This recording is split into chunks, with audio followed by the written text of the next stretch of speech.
Hello everyone, welcome to my YouTube channel. SCERT के तरफ से एक बहुत अच्छी असिस्टेंट प्रोफेसर की पोस्ट के लिए बहुत अच्छी वैकेंसी आया है। टोटल 99 वैकेंसीज है। तो डिटेल्स में मैं बताऊंगी। ये आप देख सकते हो, द टाइम्स ऑफ इंडिया ये नोटिफिकेशन है, ये पीडीएफ फाइल है पूरा। तो टाइम्स ऑफ इंडिया में 6 अप्रैल 2023 को इन्होंने पब्लिश किया हुआ है। ये state council of educational research and training and autonomous organisation of educational department government of NCT of Delhi. तो क्या है इस पोस्ट में, हम देखते हैं।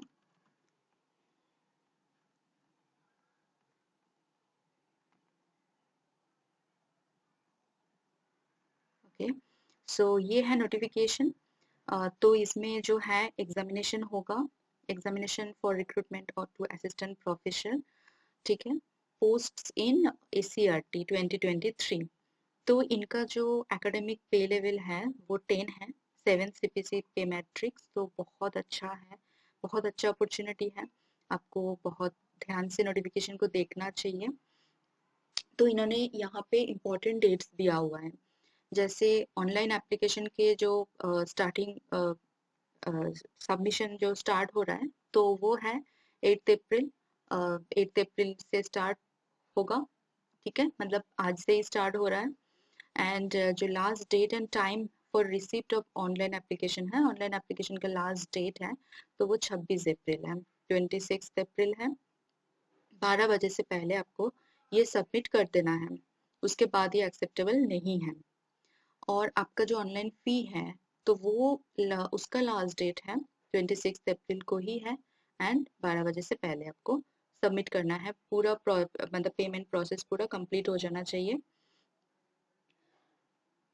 एंड जो सीबीटी होगा, ऑनलाइन जो objective type examination, that is computer based test जो होता है, तो वो सीबीटी जो होगा इसके लिए, रिक्रूटमेंट के लिए, तो वो जून जुलाई इन्होंने दिया हुआ है। बट इसमें यहाँ पे इन्होंने मेंशन कर दिया कि ये ना टेंटेटिव है, ये मतलब फाइनल नहीं है।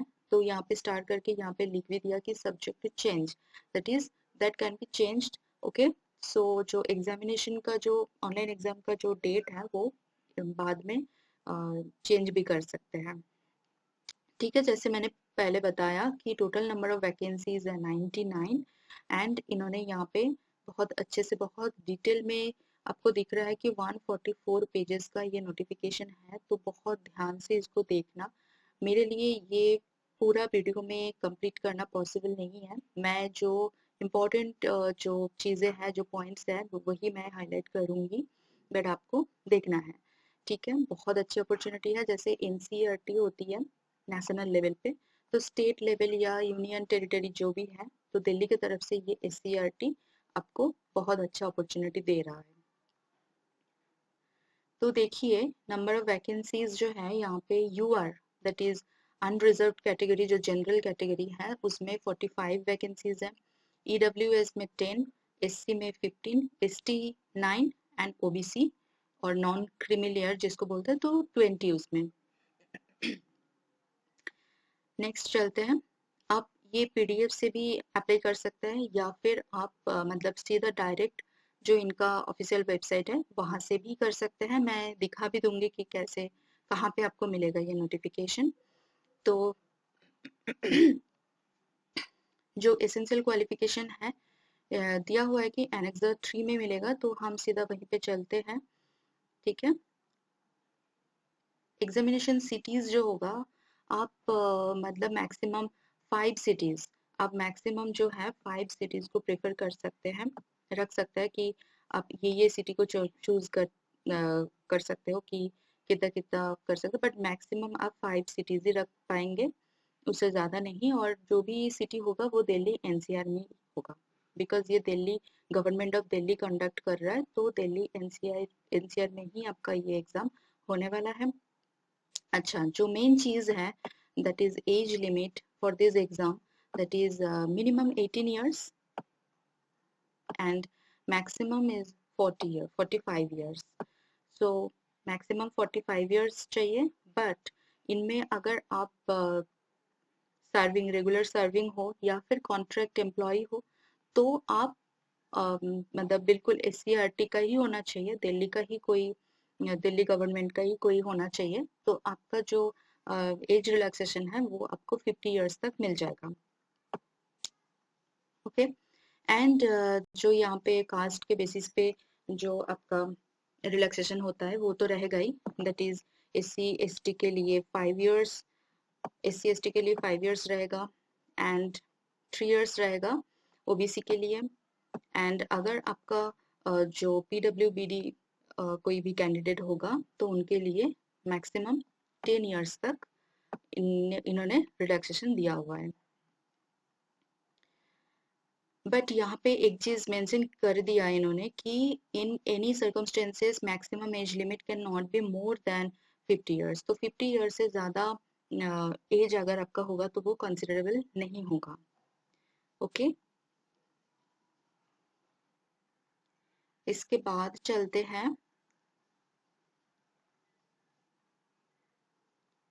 ओके एप्लीकेशन फी पे।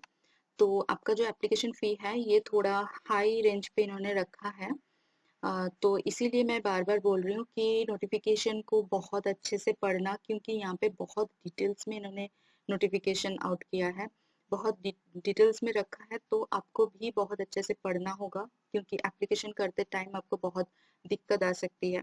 तो यहाँ पे सारा सब कुछ बहुत अच्छे से लिखा हुआ है, आपको सब कुछ पढ़ना है। मेरी वीडियो में सब कुछ कवर करना पॉसिबल नहीं होगा, इसीलिए मैं जो जो चीज़ आपका मतलब मेन चीज़ है वो ही बता सकती हूँ।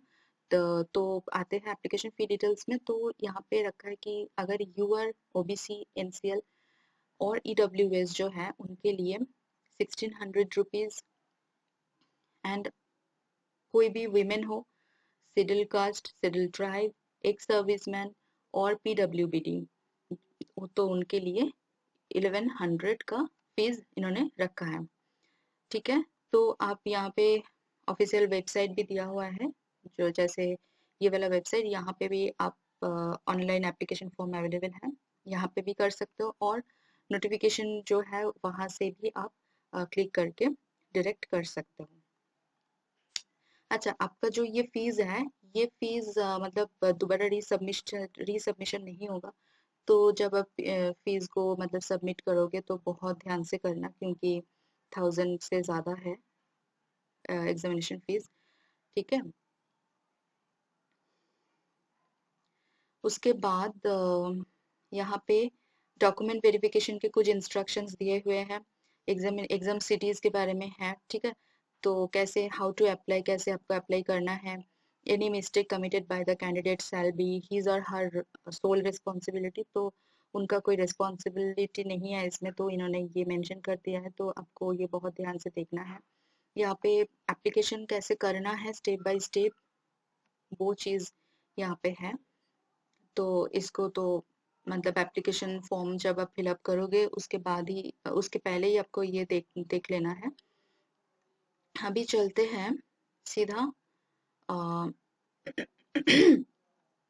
यहाँ पे कुछ चीजें हैं, जैसे कुछ इंस्ट्रक्शंस है, जैसे आपका अगर फोटोग्राफ आप सबमिट करोगे, फोटोग्राफ को अपलोड करना है आपको, तो कितना साइज होना चाहिए, जैसे मिनिमम रिजोल्यूशन जो है 200 DPI है, और ये जो साइज जो है कितना डायमेंशन मतलब चाहिए उनको, तो इन्होंने ये मेंशन कर दिया। का सिग्नेचर इमेज जो है उसको अपलोड करने के लिए कौन सा मतलब पेन यूज करना है, जैसे ब्लैक कलर का यूज करना है, एंड इसका भी जो साइज है पिक्सल में, and JPG format, JPEG format, तो वो इन्होंने मेंशन किया हुआ है, वो अच्छे से नोट कर लेना, नहीं तो बाद में बहुत दिक्कत हो जाएगा। अब सीधा जाते हैं, एक सेकंड, सीधा हम चलते हैं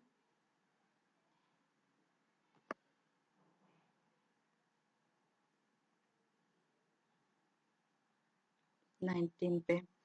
तो यहाँ पे देखना, यहाँ पे जो है, यहाँ पे डिसिप्लिन वाइज वैकेंसीज हैं।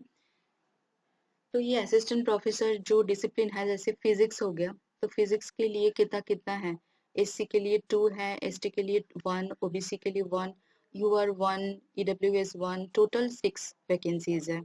केमिस्ट्री 2, ST 1, OBC 0, कोई भी वैकेंसी नहीं है, UR 1, EWS 1 एंड टोटल 5 है। और बायोलॉजी में 000 सिर्फ एक ही पोस्ट है और वो जनरल में है, ठीक है। एंड मैथ्स में जो मैथमेटिक्स है, तो मैथमेटिक्स में आपका SC में 2, ST में 1, OBC 4, UR 8 एंड EWS 1, तो टोटल 16 मैथमेटिक्स में बहुत ज़्यादा है इसमें वैकेंसीज। बायोलॉजी में बहुत कम है, बस एक ही वैकेंसी है, तो ये आपको देख लेना है अच्छे से। यहाँ पे जो लैंग्वेजेस है जैसे हिंदी, इंग्लिश, संस्कृत, पंजाबी, उर्दू, तो उसके लिए कितना कितना वैकेंसीज है इन्होंने मेंशन कर दिया है। History, political science, economics, geography, arts education, fine arts, performing arts, ये सारे सोशल साइंस के अंडर में आता है। And vocational education and work experience में fashion studies, health and beauty, wellness, information technology, office procedure and practice, travel and tourism, web application, तो total जो है वैकेंसीज वो है 99। तो 99 वैकेंसीज है इसमें, ओके। एंड यहाँ पे कुछ सिंबल था, जैसे ऐसे स्टार या @ या फिर हैशटैग, तो ये भी मेंशन है यहाँ पे कि स्टार जो है तो वो 1 पोस्ट है PWBD के लिए under 6 category, and 2 post are reserved for PWBD under HH category, and 1 post is reserve for PWBD under OH category. तो ये बहुत ध्यान से देखना है क्योंकि बहुत बड़ा नोटिफिकेशन है। ये जो exam is to be going to be conducted in Delhi NCR, तो दिल्ली NCR में होगा। दिल्ली में तो है ही है प्लेसेस, और NCR में जो प्लेसेस है वो नोएडा, गाजियाबाद, फरीदाबाद, गुरुग्राम और एनी अदर कहीं पे भी हो सकता है जो NCR के अंडर आता है, ठीक है। अब आते हैं एलिजिबिलिटी पर। तो एलिजिबिलिटी में जो आता है तो candidate must possess following educational qualification, तो ये एसेंशियल क्वालिफिकेशन जो है वो मेंशन किया हुआ है, डिजायरेबल नहीं है, तो एसेंशियल मस्ट होना ही होना चाहिए। तो आपके पास अगर एमएड है with at least 55% marks from a recognised Indian university, तो आप अप्लाई कर सकते हैं बेझिझक, एमएड अगर आपके पास है। और अगर आपके पास एजुकेशन एमए है तो भी आप अप्लाई कर सकते हैं, बट उसके साथ जो चीज चाहिए वो है बीएड डिग्री।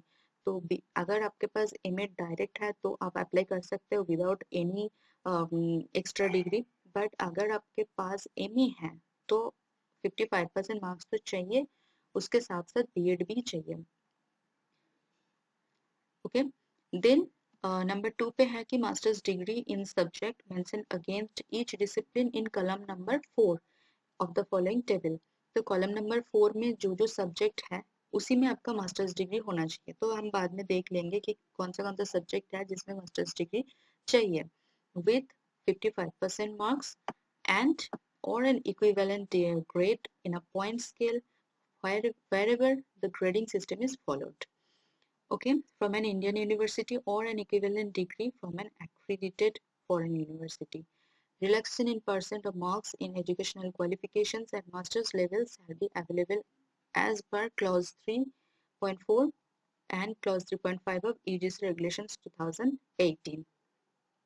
Okay, number 3 पर है कि NET, that is National Eligibility Test in subject mention against each discipline in column number 5. So column number 4 में चाहिए कि कौन से डिसिप्लिन में आपको मास्टर्स डिग्री चाहिए, एंड कॉलम नंबर 5 में है कि कौन सा डिसिप्लिन में आपका नेट चाहिए। तो ये एसेंशियल क्वालिफिकेशन है।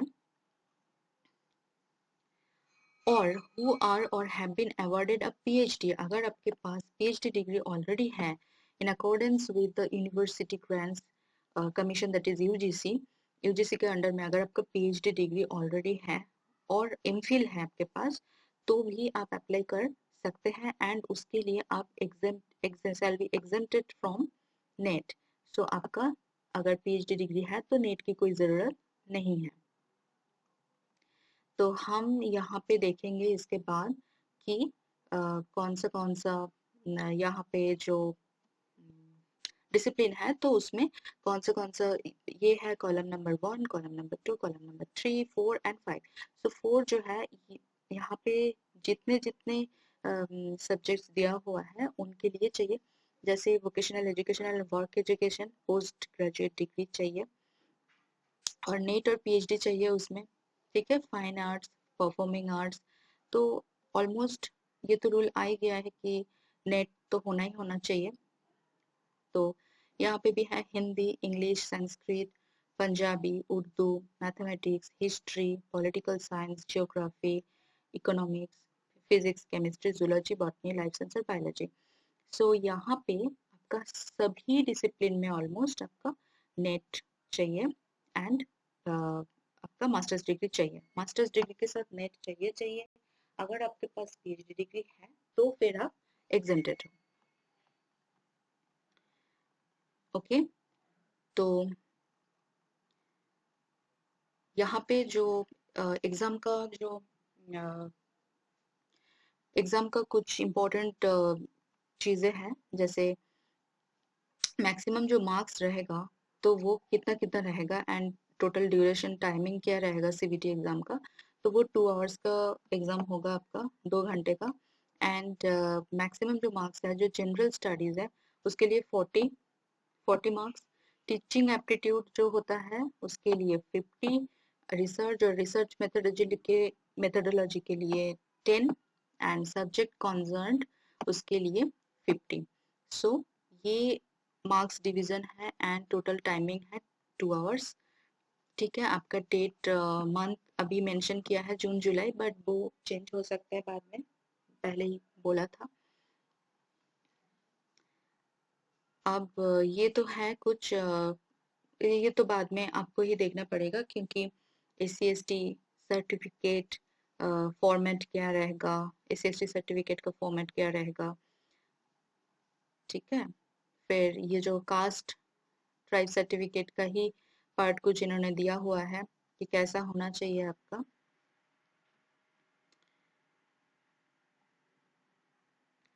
बस ज़्यादा कुछ नहीं है, बट बहुत अच्छी अपॉर्चुनिटी है। आप फॉर्म फिलअप कीजिए बेझिझक एंड आप अप्लाई करते रहिए, क्योंकि ये जो SCRT की तरफ से आया है, दिल्ली दिल्ली में आपको जॉब मिलेगा एंड अच्छी खासी सैलरी भी मिलेगी, तो आपको ट्राई करना चाहिए। एंड चलिए अब दिखाते हैं, मैंने बहुत मतलब सारे जो इम्पोर्टेंट चीज़ें हैं वो बता दिया है। अब चलते हैं कि कैसे इसको मतलब आपको देखना है, नोटिफिकेशन कैसे मिलेगा आपको। तो उसके लिए ना आपको जाना है ये वाला वेबसाइट में SCRTdelhi.gov.in। तो state council of educational research and training, ये आपको बस ऑफिशियल वेबसाइट करके डालोगे तो वो आ जाएगा। एंड उसके बाद सीधा नीचे आना है। नीचे आने के बाद ये जो है revise notification for direct recruitment to the post of assistant professor in SCRT and DIET, तो यहाँ पे आपको क्लिक करना है।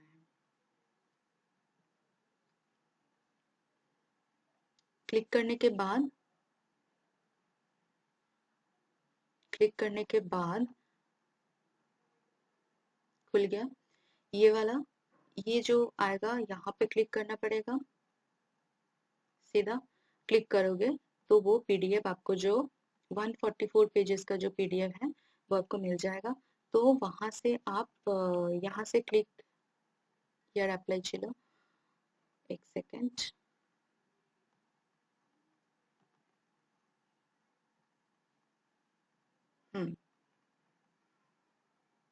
यहाँ से भी आप अप्लाई कर सकते हो, जैसे मैंने दिखाया था। यहाँ पे क्लिक करोगे तो वो आपका फॉर्म ओपन हो जाएगा। आई थिंक या यहाँ पे आप अप्लाई कर सकते हैं।